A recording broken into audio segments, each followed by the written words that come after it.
علیکم ناظرین، آپ میرا آج یوٹیوب چینل دیکھ رہے ہیں۔ تو آج ہم موجود ہیں دنیا پور میں۔ تو آج ہم ویس کرنی کے فارم پہ آئے ہیں۔ تو آج ہم ویس کرنے سے جانیں گے کہ پوٹاش گندم کے لیے کیوں ضروری ہے۔ جی ویس کرنے۔ وعلیکم السلام۔ سب سے پہلے تو میں آپ کا شکریہ ادا کروں گا کہ آپ ہمارے فارم پر آئے اور ہمارے فیلڈ کو وزٹ کیا۔ پوٹاش ہماری فصل میں کو بہت ضروری ہے۔ جیسا کہ ریسرچ کے مطابق آیا ہے کہ جتنی ہماری زمین میں فاسفورس کی کمی ہے اتنی ہی ہماری زمین میں پوٹاش کی کمی پائی جاتی ہے۔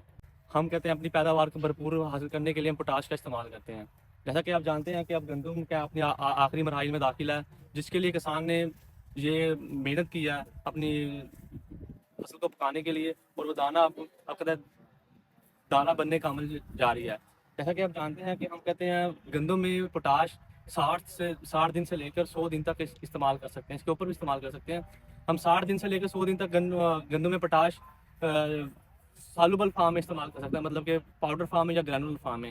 جیسا کہ آپ جانتے ہیں کہ آپ کہتے ہیں تقریباً ہماری فیلڈ میں کہتے ہیں پولینیشن کمپلیٹ ہو چکی ہے، اور اب ہم کہتے ہیں سالوبل پوٹاش کا استعمال نہیں کر سکتے، ہم پوٹاش فلڈ نہیں کر سکتے، نہ ہی ہم کہتے ہیں گرینول پوٹاش کا استعمال کر سکتے ہیں۔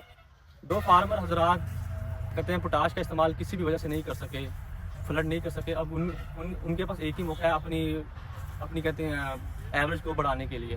انہیں چاہیے کہ کہتے ہیں 2 کلو گرام SOP فی ایکڑ کے حساب سے سپرے کروائیں 100 لیٹر پانی کے ساتھ۔ بہت شکریہ ویس کرنے۔ چلے ویس کرنے ہمیں یہ بتائیں، گندم گر جاتی ہے تو وہ یعنی کہ سم ٹائم تو چلو ایریگیشن کی وجہ سے گر جاتی ہے، اور یہاں تیز ہوا چلنے کی وجہ سے گر جاتی ہے۔ چلے اس کے بعد فارمرز کو کیا کرنا چاہیے کہ ان کی جو ہے نا وہ گروتھ پہ ایفیکٹ نہ ہو، پیداوار پہ ایفیکٹ نہ ہو گندم کی؟ ٹھیک ہے اسامہ بھائی، آپ نے بہت اچھا سوال کیا ہے۔ فارمر ذرا ظاہر سی بات ہے، جس کے لیے فارمر نے محنت کی ہوتی ہے وہ اب کہتے ہیں گندم گر جاتی ہے، ٹھیک ہے، تو اس کی لوزنگ ہو جاتی ہے، تو اس کے سلسلے میں کہتے ہیں اس کی گندم کی پولینیشن اور دانہ بھرائی کا کہتے ہیں عمل متاثر ہوتا ہے، ٹھیک ہے، جس کی وجہ سے گندم گرنے کی وجہ سے جتنا تنا ہے وہ متاثر ہوتا ہے، اور اس کی جڑیں ہیں وہ متاثر ہوتی ہیں، جس کی وجہ سے خوراک کہتے ہیں سیٹے تک نہیں پہنچ پاتی۔ تو جن فارمر حضرات کی گندم گر چکی ہے لوجنگ کی وجہ سے، پانی کی وجہ سے لوجنگ ہو گئی ہے گندم کی، تو انہیں چاہیے کہ نیلا تھوتا امونیم سلفیٹ، جس میں نائٹروجن بھی ہوتی ہے اور پوٹاش بھی ہوتی ہے، تو وہ 2 کلو گرام کے حساب سے سپرے کریں۔ جو نیلے تھوتے میں نائٹروجن ہوتی ہے اور ایک سلفر ہوتی ہے۔ جو نائٹروجن ہوتی ہے وہ کہتے ہیں جھنڈا پتا فلیگ لیف کہتے ہیں، غذائی تعلیم کو تیز کرتی ہے، اور جو پوٹاش ہے وہ کہ چھٹے کے اندر دانے بھرائی کے عمل کو تیز کرتی ہے۔ شکریہ۔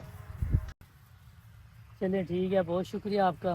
تو ناظرین، ہمیں بہت اچھا انہوں نے انفارمیشن دیا ہے کسانوں کے لیے۔ دنیا پر آئے ہیں اور مجھے بہت اچھا لگا ان کی فیلڈ آگے، ماشاءاللہ بہت زیادہ اچھی فیلڈ ہے۔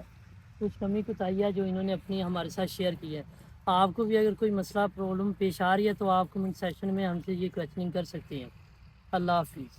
بھائیوں سے گزارش ہے کہ ہمارے چینل کو سبسکرائب کریں اور بیل آئیکن کو دبائیں تاکہ آنے والی مزید ویڈیوز آپ تک پہنچ سکیں۔ شکریہ۔